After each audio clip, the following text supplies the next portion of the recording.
Corporate அலுவலகங்கள் நாம் இப்போ எல்லாருமே பார்த்து பழகி இருக்கிறோம். அவ்வளோ நீட்டாக இருக்கும். அந்த ரெஸ்ட் ரூம்னு சொல்லுவாங்க, கழிவறை பகுதி. அது கூட அவ்வளோ சுத்தமாக இருக்கும்.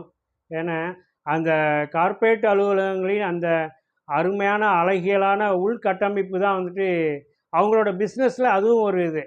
எவ்வளோக்கு எவ்வளோ அழகியலான உள்கட்டமைப்பு இருக்கோ, அப்போ வந்து அது ஒரு அந்த அலுவலகம் வந்து ஒரு பிரம்மாண்டமான அலுவலகம் என்ற ஒரு பார்வை அதற்கு கிடைக்கும். அதனாலவே வந்து எல்லாரையும் சுத்தமாக வச்சுருப்பாங்க.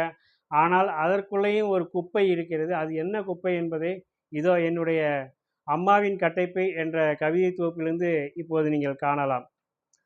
அந்த அலுவலக அந்த அலுவலகத்தின் வரவேற்பறை அவ்வளவு சுத்தமாக இருக்கும். குப்பை தொட்டி கூட அவ்வளவு சுத்தமாக இருக்கும். கழிவறையும் கூட அவ்வளவு சுத்தமாக இருக்கும். சுகாதார பணியாளர்கள் எந்நேரமும் சுத்தப்படுத்தி கொண்டே இருப்பார்கள்.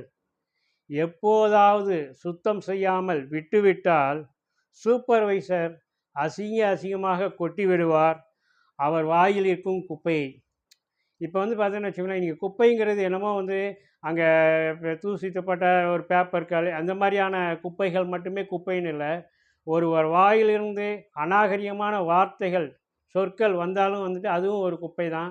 அதை நாம் தவிர்க்கும் போது தான் நமக்கான மரியாதை, நமக்கான மதிப்பு. இந்த கவிதை பிடிச்சிருந்தா நண்பர்களோடு ஷேர் பண்ணுங்கள். என்னோடய சேனலுக்கு சப்ஸ்கிரைப் பண்ணுங்கள். நன்றி, வணக்கம்.